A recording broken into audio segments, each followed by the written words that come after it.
Hey there, Mrlubufu. Probably the last of these spoiler videos because the full set gets released, I believe it's Monday night, at which point I'll be doing a full set review focusing more on limited and standard so you guys can do well at your Dragon's Maze pre-release and get a head start sort of on standard. Be warned, some of my calls have been really bad in the past. Cough. I totally failed at predicting Liliana of the Veil. I did not think she was good. So, you know, there's the apostrophe, but I have nailed other ones, so we'll see how that goes. So let's start with Aetherling. It is a 6-mana sort of changeling, where, so those of you, oh look, I need to install updates. You can remind me later. So Aetherling's a 4/5 for 6, where you can blue, exile it, and return to the battlefield at the beginning of the next end step. Blue, it's unblockable, and then 1 to give it +1/-1 or -1/+1 to end of turn. Really cool guy. I'm a huge fan of Morphling. I think the fact that this one costs 6 instead of 5 does take away from it quite a bit for standard play. But it's a cool card. It's a limited bomb. Keep that in mind. It's very powerful. And, yeah. Like the art, too. I always like these sort of lings, not changelings. Now we have Pyrewild Shaman, so it's a 3/1 for 3 with Blood Rush for colorless red. That, whenever one or more creatures you control deal combat damage to a player, if it's in your graveyard, you may pay 3. If you do, return it to your hand. Meh. I'm really not terribly impressed because it's +3/+1 instead of like +3/+2, so they really see it coming after the first one. But and you have to pay 3 each time you want it back. So I'm not sure what I think. I'm not terribly impressed with this guy, to be totally honest. Next you have, oh my god, I love this card so much, Unflinching Courage. It is basically a functional reprint of Armadillo Cloak. It is not strictly better because of the following.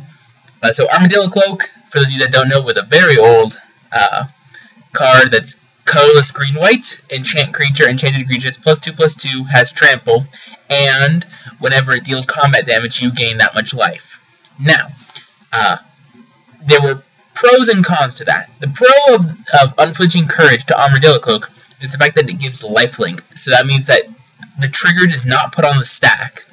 So, I've had games where you attack with it, and you die before the trigger resolves. So in this case, you just would gain the life. However, you could stick an Armadillo Cloak on an opponent's creature, and then they would deal damage, and then you gain that much life back. So as long as you didn't die from the initial swing, you know, you'd still live and stay at your same health. So that was pretty cool. Definitely one of the premier uncommons of the set. If you are drafting, Unflinching Courage is really, really good. Trust me. This card's, I will be first picking a lot of Unflinching Courages. Next we have, I don't remember what the guy is, but it's black-red for a 3/1 haste. More aggro. I mean, it's basically almost better than the 2/1 haste that we already have. It's a little bit harder to cast because it's not hybrid mana. But if Rakdos Shred Freak saw some play, this guy will probably see play instead, replacing him. Spike Jester. There we go, that's his name. We also have, I totally lost where it is. There we go, found it. Ready Willing. Oh my god, it's not assuming. So, it's an instant, both halves. You can colorless green-white, creatures you control indestructible and untap each creature you control. Or colorless black-white, creatures you control get Death Touch and Lifelink till end of turn. I love this card. This is my favorite of the Fuse cards thus far. And I'm a huge fan of Turn and Burn, mind you. But Ready Willing really seems like he can do some serious work. I was thinking that a Junk Shell would be fine, and maybe this would fit in that. I'm not sure if a combat trick is really worth it. But this card could just lead to so many blowouts. Not even if you fuse it. If you fuse it, you're just so ridiculously ahead. I mean, yeah, you're just so far ahead. Because indestructible, Death Touch, Lifelink, and all creatures untapped, you're blowing them away. And then we have 10 more cards that were spoiled. We have Hidden Strings, which is colorless blue, with Cipher that you may tap or so it's a Fate Stitcher. You may tap or untap target permanent, then or double Fate Stitcher. Then you may tap or untap another target permanent.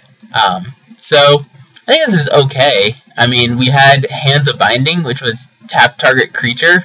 It doesn't untap, so that was probably pretty powerful. This is also in the same sort of way. Probably one of the biggest ones is Crypt Incursion for maybe standard play. I'm not sure because it's 2 colorless black instant. Exile all creature cards from target player's graveyard. You gain 3 life for each card exiled this way. Anything that says exile all creature cards from target player's graveyard means hi, Reanimator. Purify the Grave is very powerful right now,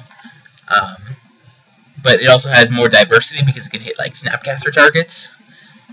This one, I'm not sure if it'll see play. If it was colorless black, it would certainly see play like 100%. For 3 mana, I'm not sure about. Beetleform Mage, colorless green-blue. That for green-blue gets +2/+2 and gains flying until end of turn. Activate it once each turn. This card is very powerful. I think it's one of the premier Simic commons. It's very, very, very good. It sucks that it costs 3 before you have to cast it, so if it was a 2 mana, this would be just absolutely insane, though. Restore the Peace, colorless white-blue instant. Return each creature that dealt damage this turn to its owner's hand. It's a lot like post-damage Aetherize. Yeah, it offers more diversity, like if they're blocking or whatever, but meh. Pilfered Plans, colorless blue-black. Target player mills 2, you draw 2. So it's divination. Just think of it as divination with slightly harder casting cost. Divination's okay. Species Gorgers, 3 colorless green-blue. It's a Frog Beast 6/6. At the beginning of your upkeep, return a creature you control to its owner's hand. I hate these effects, but it's actually not going to be that bad if you can actually keep triggering a Simic Evolve sort of things. But I don't like it. I hate this effect on creatures. Limited, of course. We have Woodluck Crawler. It's a blue-black. It's a blue-black, apparently. Forest Walk Pro Green 2/1. It's okay. Really hoses green decks, though. Hoses green decks, 6 Cipher stuff on it, make people cry. Tide Drinker I really like. It's a white-black vampire with lifelink and extort. Oh, black-white vampires is a deck. Not really, but certainly this is a good common as well. Sin Collector, colorless white-black. It's a 2/1. When it enters the battlefield, target opponent reveals his or her hand. You choose it. Oh wait, we already did this one. That one's already come out. Flux Charger, 2 colors, blue-red. It's a 1/5, or it's flying 1/5. Whenever you cast an instant sorcery, you may switch it.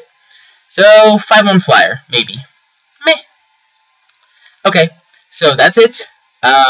Thank you all for watching. Rate, comment, subscribe, and let me know what you guys think. I'll do my full set review when the full set's out. Thank you all for watching.